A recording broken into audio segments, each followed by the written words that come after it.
I want to start with Act 4, Scene 3, by showing you the land of Macbeth. Because things are beginning to move around, and as we're going to be moving out of Act 4 and into Act 5, location plays a really big part. So this is a map of Scotland, and you're going to see that here's Inverness right here, and here's Forres. These are real places, and this is an ancient story taking place in the year around 1000. So we're talking 1000 years ago. These places still existed. So here's Inverness, here's Forres. If I bring this map out, to close this first, and I bring this map out a little bit, I want you to see where in relationship this is. Okay, here's England. Let's go a little bit bigger than that. This is England down here, Scotland at the top. Of course, this is Ireland over here to the right. These places that we're talking about are in the Highlands, where Macbeth, here's Inverness right here, and Forres right here on the coast. So we're going to be moving this down. Of course, this is going to have to close that ink layer to let me do that. So you see Inverness and Forres here. This is in the top part of Scotland. See how far north we are in Scotland? So we're going to move the country down, and we're going to see this is Edinburgh. This is the capital area of Scotland, where it's more highly populated. This is St Andrews, where the famous golf course is. We're going to move on down here, all the way down into England. Now, around here, this is going to break between England and Scotland, and this is where Hadrian built that wall between the two countries, and they have fought lots and lots ever since. This is London, way down here. This is where King Edward the Confessor, or the pious king, would be. So when Malcolm left Scotland, way up there, he went to England, and Donalbain went over here. This is Dublin, right here. He went to Ireland. So that's a long way to travel. Today, it wouldn't take a terribly long time. I went by bus from London to Edinburgh, and it took about 6 hours by bus. From Edinburgh on up to Inverness took about another 6 hours. So it's a good long distance. Of course, on the bus I was on stopped a lot, so it was probably a faster drive by car. But I want you to understand that when Malcolm has gone to England, and then Macduff now has left and gone to join him in England to try to get King Edward to give them troops and a general to come back and overthrow Macduff, that they have come a very long way and have come into a far more sophisticated country with a far better army and asking for help. Of course, it's to England's advantage that Scotland be more peaceful. That they have wanted Scotland for a long time, and the unrest that's going on up there at this time is not good. Now, keep in mind, here's a little sidebar. This story has lots of changes from the original history. So I would urge you to look up the real story of Macbeth and see exactly what happened, because Shakespeare used dramatic license to make this more entertaining. So we are now in Act 4, Scene 3. We'll just write it right on top of the map. We are in Act 4, Scene 3. And we are in England. So we're now in London. So this Act 4, Scene 3 takes place in England. Notice that it says England right up there at the top. This is going to be important for you to notice, because we are going to go from this point to the end of the play, back and forth, from London to Scotland, from London to Scotland, and it will move closer and closer together, but we're moving back and forth, so be careful and pay attention to those locations. Malcolm and Macduff come in. So Macduff has arrived in England, and Malcolm says, "Let us seek out some desolate shade, and there weep our sad bosoms empty." Malcolm is so distraught. This is not the vision of Scotland that he had. He is the heir to the throne, and here he is, exiled in England. He would rather be in Scotland. Remember when they said we needed to, he and Donalbain decided to flee to begin with. They said our tears have not yet lighted. In other words, our grief is so fresh, we have not really absorbed the grief. And so now he clearly has. And so he is grieving the death of his father, and at the same time he's grieving what's happening in his country. Macduff says, "Let us rather hold fast the mortal sword, and like good men bestride our downfall and birthdom." Our birthdom is Scotland, of course, our homeland. Let's moan and complain, or be sad about that. Each new morn, new widows howl. Every morning there are new widows. Now this is very ironic. Macduff has no idea at this point that his wife and children have been killed. New orphans cry, new sorrows strike heaven on the face, that it resounds as if it felt with Scotland, and yelled out like syllable of delight. So he's saying every morning there are new horrible things. More people have died. So at this point we can't even really do a true body count. We don't know. Macduff is giving us an idea that more and more are being killed than even we know about. Malcolm says, "What I believe, I'll wail, I'll cry. What I know, believe, and what I can redress, what I can take care of, as I shall find the time to, friend, I will. What you've spoke, it may be so perchance. This tyrant," talking about Macbeth, look at this description of Macbeth. "This tyrant whose sole name blisters our tongue, it hurts to even say his name, was once thought honest. You have loved him well. He hath not touched you yet." Of course he has, and they don't know it. But Malcolm here is trying to figure out if Macduff is honest. He doesn't really know. He doesn't know exactly why he's come and if he can trust him, because apparently you can't trust anybody from Scotland right now. And he doesn't know if Macduff is on Macbeth's side and he's just sneaky and trying to get to him, because apparently that's happened before. And he says, "You know, at one time you were his friend." He says, "I am young, but something you may deserve of him through me, and wisdom to offer up a weak, poor, innocent lamb to appease an angry God." It could be. You know, I'm young, I'm innocent about this kind of stuff, but Macduff, it could be that maybe to get into Macbeth's favor, you're coming here to hand me up like the sacrificial lamb. You're here to bring my head back on a platter. And to appease an angry God. Macduff says, "I am not treacherous." Malcolm says, "But Macbeth is. I mean, I don't trust Macbeth at all. I don't know about you, Macduff. A good and virtuous nature may recoil in an imperial charge, even though you are good and virtuous. If you've been charged, you've been commanded to do something by the king, you might do what he told you to do because of that. But I shall crave your pardon, that which you are, my thoughts cannot transpose. Angels are bright still, though the brightest fell." What do you think he's referring to there, the brightest angel fell? You're right, his dad, his father, Duncan. "Though all things foul would wear the brows of grace, yet grace must still look so." Macduff says, "I have lost my hopes." Malcolm, "Perchance even there where I did find my doubts. Why, in that rawness left you wife and child? How could you leave your wife and child?" Now, interesting that he would bring that up, because we know what's happened. A little dramatic irony there. We know what's happened to the wife and child, but he brings that up to Macduff. Why would you leave them in such a horrible condition, and it's so threatening, it's so terrible there? Why would you leave them? You may be rightly just, whatever I shall think. Maybe that was a good thing, I don't know. But it just seems odd to me. And so Malcolm is suspicious that Macduff is not there for an honorable reason. Macduff says, "Bleed, bleed, poor country. Great tyranny, lay thou basest sure, for goodness dare not check thee. Wear thou thy wrongs, the title is afeard. Fare thee well, Lord. I would not be the villain that thou thinkst, for the whole space that's in the tyrant's grasp, and the rich east to boot. I'm leaving. I'm not what you think I am. I am not here under false pretenses, and it offends me that you think that.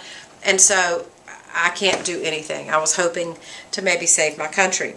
Malcolm says, wait, be not offended. Stay. "I speak not as an absolute fear of you. I think your country sinks beneath the yoke. It weeps, it bleeds, and each new day a gash is added to her wounds. Of course, he's talking about Scotland. I think withal there would be hands uplifted in my right. I think there are people who would help me to regain the throne. And here from gracious England have I offer of goodly thousands. But for all this, when I shall tread upon the tyrant's head, remember that image of the severed head from the very beginning, Act 1. Or wear it on my sword, when he puts a head on my sword, yet my poor country shall have more vices than it had before, more suffer in more sundry ways than ever by him that shall succeed. Now let's watch this, because Malcolm is going to test Macduff. And this is how he is going to test him. Let's get a clean here. Now Malcolm is going to test Macduff. And we can see, and we can even guess, how many ways do you think he's going to test him? Did you guess 3? Well, you're right. 3 is the key, right? It's always 3. So Malcolm tests Macduff, and here's what he says. Macduff says, what are you talking about? Malcolm says, well, it is myself, I mean, in whom I know all the particulars of vice, so grafted, that when they shall be opened, black Macbeth will seem as pure as snow, and the poor state esteem him as a lamb, being compared with my confineless harms. So, Macduff says, are you kidding me? Not in the legions of horrid hell can come a devil more damned in evils to top Macbeth. Malcolm says, well, I grant him bloody. Luxurious, avaricious, false, deceitful, he just lays it all out with Macbeth. Smacking of every sin that has a name, but there's no bottom, none, in my voluptuousness. Your wives, your daughters, your matrons, and your maids could not fill up the cistern of my lust, and my desire all continent impediments would o'erbeat that did oppose my will. Better Macbeth than such an one to reign. So he says, Malcolm, we'll put Malcolm over here on this side. The first thing Malcolm says is, my lust is so horrible or so deep that no one is safe. You don't want me to be king. No one is safe. Not your wives, not your daughters. Now, Macduff's response. Macduff says, boundless intemperance in nature is a tyranny. He goes on, he says, and yet seem cold the time you may so hoodwink. We have willing dames enough. There cannot be that vulture in you to devour so many as will to greatness dedicate themselves, finding it so inclined. So he says, we have plenty of women who not only are available, but would be willing, because you would be the king. Available and willing. He says, that is not a reason, Malcolm, for you not to become the king. Well, Malcolm says, all right, let me give you another one. Let's change color on that one. So here's number 2. He says, okay, so, well, that's fine. But he says, with there grows in my most ill-composed affection such a staunchless avarice. Avarice is what? Greed. That were I king, I should cut off the nobles for their lands, desire his jewels and this other's house, and my more having would be as a sauce to make me hunger more. That I should forge quarrels unjust against the good and the loyal, destroying them for wealth. So he says he has avarice, which is greed, to such an extreme that he would start quarrels just to take lands and homes. Start quarrels among lords, like little skirmishes, battles, to take their property.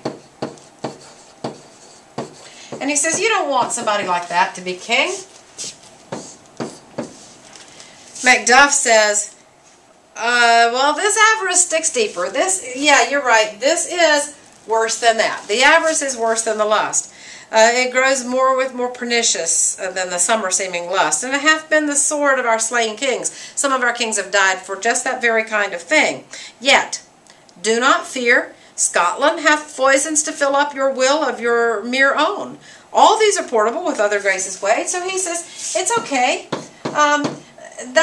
It is worse than the lust. It is worse, but we have plenty, of land and wealth for you. He really wants Malcolm to come back, to take the rightful throne. So now, Malcolm's got one more up his sleeve. He says, well, okay, I have none. I have no king becoming graces. No graces, he says. Number 3, I have no king becoming graces. And what's more, he says, I don't have justice, verity or truth, temperance, meaning patience, stableness, bounty, perseverance, mercy, lowliness, devotion, patience, courage, fortitude. He says, I have no relish of them. Out of all those things, that list of qualities, he says, I do not have any of those, and furthermore, I really don't care. I don't want to have any of them. I have no relish of them, but abound in the division of several crime, acting in many ways. I'm really glad I don't have all those things. I don't want to be like that. I like being the villain that I am.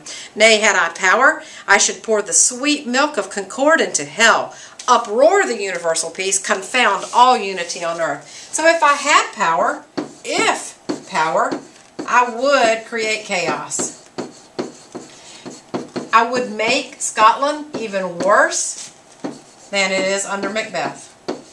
At this point, Macduff gives up.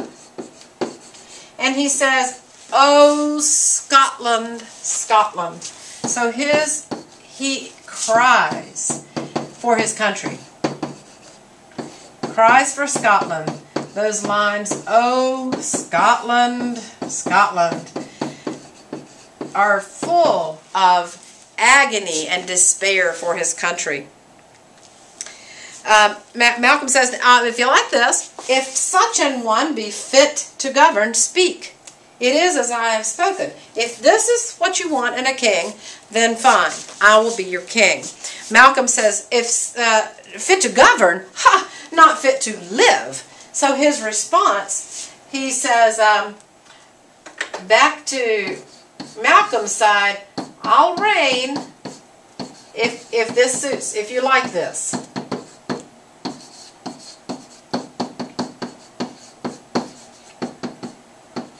All of this stuff. And Macduff's response is, no, no thank you, he says. O nation miserable with untitled tyrant, bloody, sceptered, untitled tyrant. He was not the designated heir to the throne. He is bloody sceptered. In other words, he is using his throne to kill people. He's crying for Scotland. When shalt thou see thy wholesome days again? Says that the truest issue of thy throne, the truest issue would be Malcolm. The issue meaning child. Truest issue of thy throne by his own interdiction stands accursed and does blaspheme his breed. He says that now Malcolm is accursed. Remember, we heard Macbeth is hand accursed. Thy royal father was a most sainted king, he says to Malcolm. I can't believe that you are what your father was not. Your father was a sainted king, and the queen that bore thee oftener upon her knees than on her feet died every day she lived. Now, she was such a strong Christian. She was a good woman. Your father was a sainted man. I can't believe you are the child of those two. These, he says, fare thee well. These evils thou repeatest upon myself have banished me from Scotland. O my breast, thy hope ends here. He says, I will never go back to Scotland. It's over. It's absolutely over. And he is in mourning. Now watch what Malcolm does here. Malcolm, let's see, I'm just going to get a new page, making it too small. Malcolm says, hey, Macduff, just kidding. In that speech, he says, here's the truth. I am, look at the bottom of that speech, I am unknown to woman. So Malcolm says, back to those things, I'm, actually, I don't have great big lust. I'm a virgin, he says. I'm unknown to woman. I never was forsworn, scarcely have coveted what was my own. I am not greedy, after all. And then he says, and beyond that, I am am not, I'm a pacifist. I do not like fighting. All those things I told you, Macduff, are not true. I just needed to see how you would respond. I needed to judge whether or not I could trust you. He says, I need to tell you now that I can trust you. You're worthy of my trust. That I do have Old Seaward and 10,000 men. Now here comes news that they need to hear. The doctor says, I, sir, there are a crew of wretched souls that stay his cure. Their malady convinces the great essay of art. But at his touch that sanctity hath heaven given his hand, they presently amend. They're talking about Edward the Confessor and talking about this. There was a belief that Edward had the power to heal people by his touch, that he was so pious and almost a saint. In fact, he did become a saint, Edward the Confessor. And he's saying, I wish that he could touch Scotland and cure the ills in Scotland. And so he goes on. Ross comes in, and Ross has news. Ross is coming to bring the news of Macduff's family. And it's very hard for Ross to deliver this news. And so if you read through this, I'm not going to go through every line here, but he tries to delay. Watch for those delays. He just really doesn't want to deliver this news. And in fact, when Macduff says, how's my family? He says, they were fine. They were well when I left them. They were at peace when I left them. He's sort of playing around with the words because this is just news he doesn't want to deliver. Finally, when he does deliver that news, Macduff responds as you would expect. He grieves, he cries, he screams. He says, my wife, my children too. He repeats it several times. He just can hardly believe what has happened. As he's crying, we see another one of those images on page 67 in this book. Malcolm says, be comforted. Let's make our medicines of our grief revenge to cure this deadly grief. Take that you're feeling now, turn it into revenge, and let's go back and get rid of Macbeth. Macduff says he has no children. Now this lets us know, remember when Lady Macbeth says, I'd give him suck and know what 'tis to love the babe that nursed me. Then that confirms that the child that they did have had died, and Macbeth, his concerns about having a fruitless crown are real, because at this point he has no children. Macduff carries on, all my pretty ones, did you say all? Oh, hell kite, all? Malcolm says, dispute it like a man. Here's that image. Be a man about this. Be strong about this. And he says, I shall do so, but I must also feel it as a man. In other words, men are not just hard, strong, unfeeling creatures. They do have feelings as well. This is the first acknowledgement of that we've seen in the play. I cannot but remember such things were. I can't help but remember my wife and my children. They were so precious to me. Did heaven look on and would not take their part, would not protect them? Then he says, sinful Macduff, they were all struck for these, talking about himself. It's my fault. I left them defenseless. Or Lady Macduff would probably agree with that. She was pretty angry that he had left her like that. But he is totally distraught. Malcolm says, be this the whetstone of your sword. Let grief convert to anger. You should mark that line. Blunt not the heart, enrage it. He's saying, take that grief, Macduff, and turn it to rage. Let that grief turn into anger, and let's go back into Scotland and do what needs to happen, and that is take on Macbeth. Macduff, here's another man-woman thing. Oh, I could play the woman with mine eyes. You know what that means. It means I could cry. Women cry, men don't. And he says, bring thou this fiend of Scotland and myself within my sword's length. Set him. If he escape, heaven forgive him too. So he's saying, I want to be the one. When we go back to take on Macbeth, he's mine. I want him. I have reason above all to kill him. Well, of course, Malcolm has really even more reason. Malcolm has that revenge of his father that set the whole thing in motion. But Macduff, in his anger and his grief, is saying, I want him to be mine. Malcolm does not fight that, doesn't say, hey, listen, Macduff, I really, my need trumps yours for revenge. So he lets Macduff take that. Malcolm does end this act by saying, this tune goes manly, he says. Come, go we to the king. Our power is ready. It's time to go. Our troops are ready. Our motivation is firm, and our lack is nothing but our leave. Nothing is all we need to do is go. Macbeth is ripe for shaking, and the powers above put on their instruments. Receive what cheer you may. The night is long that never finds the day. It's going to be a long night. It is a night in Scotland, a long, never-ending, dark night in Scotland that is not finding the dawn, the breaking day, the light of goodness. It is totally covered in the evil of darkness. That is the end of Act 4, and next up will be Act 5.